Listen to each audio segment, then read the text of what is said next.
Have you ever wondered what really happened behind the veil? The moment Jesus was crucified. Because what unfolded wasn't just a brutal death on a Roman cross. It was a cosmic battle, a celestial showdown, the kind that shakes heaven and earth to its core. At that very moment, unseen by human eyes, two of heaven's mightiest, Michael and Uriel, descended into the heart of darkness. They didn't come to mourn. They came to confront the ancient enemy. Lucifer, the once radiant morning star, now cloaked in shadows, stood at the edge of the battlefield. His sneer was quiet, but his schemes thundered through time. This wasn't just about one man dying. It was about everything. Every soul, every child, every story yet to be written. Lucifer believed he had won. He believed the Son of God bleeding on wood meant the throne of heaven would finally crumble. But Michael, the warrior of light, stood firm, and Uriel, the angel of wisdom, burned with truth. In a voice like thunder, wrapped in compassion, Uriel spoke. "You think you've silenced heaven, but you've just triggered redemption." Lucifer laughed. "Redemption? You call this blood-soaked tragedy a victory?" Michael took a step forward. His sword wasn't drawn, but his eyes pierced eternity. "You never understood love. That's why you fell. What if Lucifer didn't fall just because of pride? What if it was because he could never comprehend the depth of a love that would die for those who betrayed it?" Now pause, just take that in. Because in that sacred moment, something unimaginable happened. As Jesus uttered his final words, "It is finished," the veil in the temple tore. Not just in the physical realm, but in the spiritual. Michael and Uriel weren't just witnesses. They were testifiers. Heaven's own defense against the greatest lie Lucifer ever told, that mankind wasn't worth saving.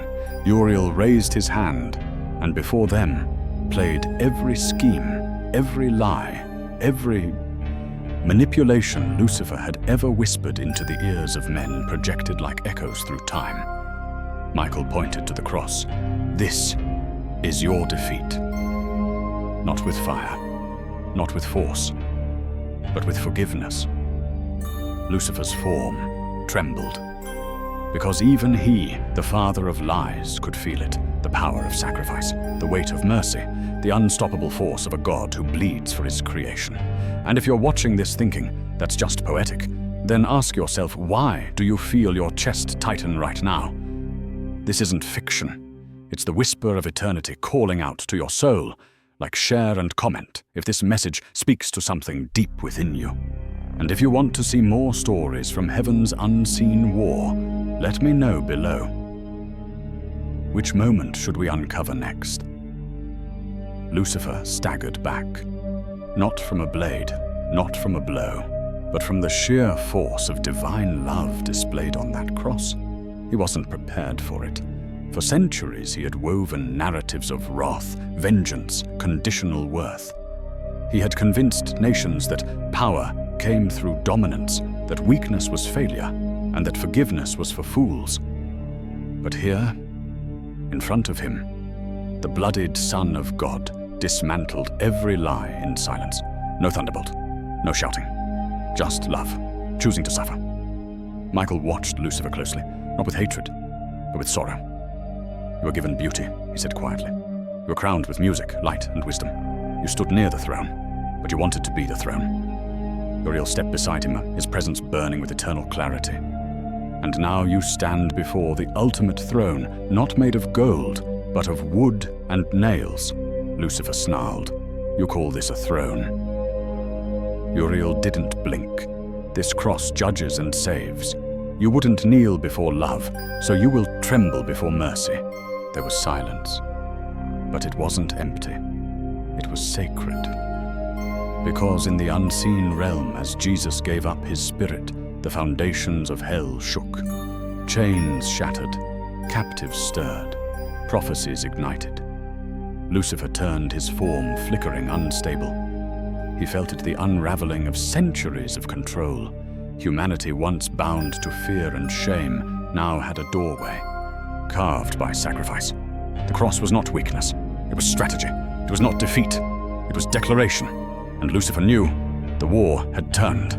Maybe he thought death would be his ally, Maybe he believed the grave could silence the voice that spoke stars into existence. But heaven's plan was never to avoid death, it was to defeat it from the inside. What kind of God dies? The kind who knows that only in dying can death itself be undone. And if you're still watching, let that sink in at your worst moment, your deepest sin, your longest regret. All met their match at that cross. Lucifer's last move had become God's masterpiece. The accuser who stood in courts of the cosmos now stood speechless. Michael lowered his gaze. You tried to bring heaven down, but God brought himself down first. Uriel added, and in doing so, he lifted mankind up forever. Somewhere in the spiritual ether, the shout, "It is finished," echoed again, not as a whisper, but as a roar. A coronation, not to the end, but the beginning. And as Jesus' body hung lifeless, his spirit was already storming the gates of Hades. Lucifer tried to vanish into the shadows, but Michael called after him, "You're exposed now, not just to us, but to them." Because for the first time, humanity would see the truth.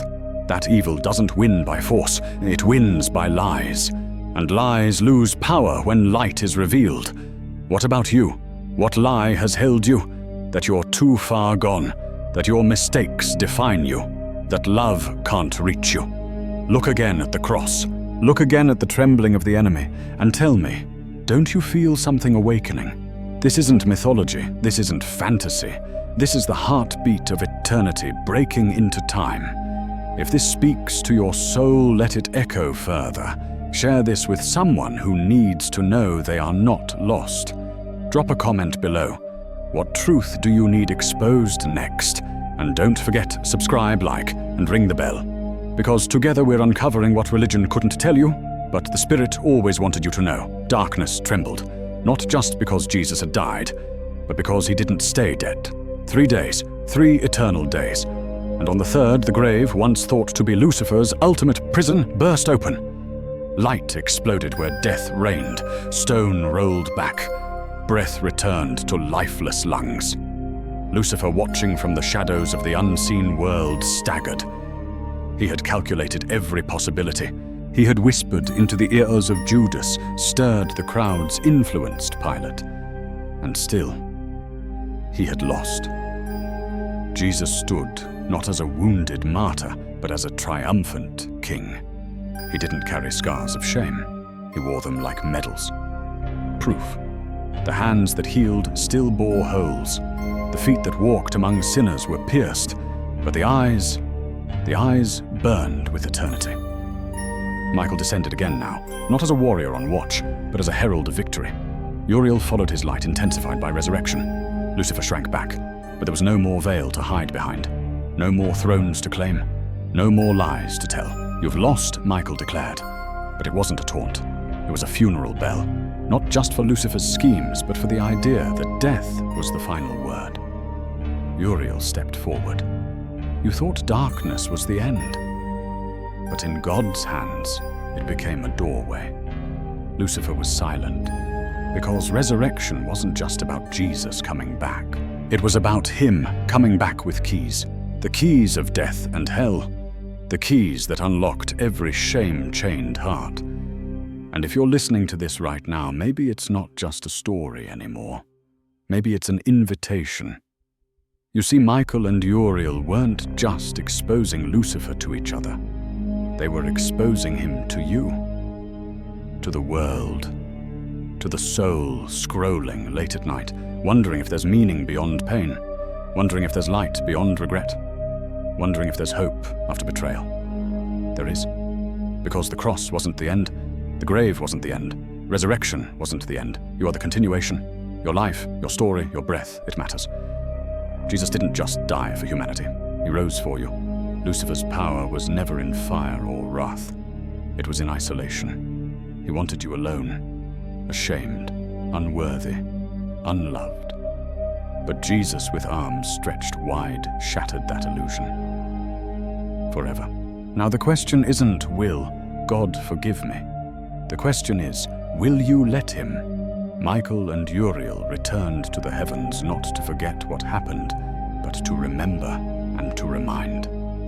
Because every time a person surrenders their brokenness to Christ, Lucifer trembles again. Every time a soul chooses hope, every time forgiveness flows where bitterness used to reign, heaven echoes the same phrase. It is finished, but it's not over, because now it's your turn. What chains do you carry? What wounds still bleed? What lies still whisper in the night? Let them be exposed. Let them be confronted not by accusation, but by love. The same love that faced the cross. The same love that stared at Lucifer down and didn't flinch. The same love that now calls you by name. If this has moved you, if your spirit feels something you can't explain, don't scroll away. Leave a comment. Tell us what story you want to uncover next. Like this video, share it with someone who needs this message. Subscribe so you don't miss what's coming. Because this isn't just content. This is war. A war for your heart. And you were always worth fighting for.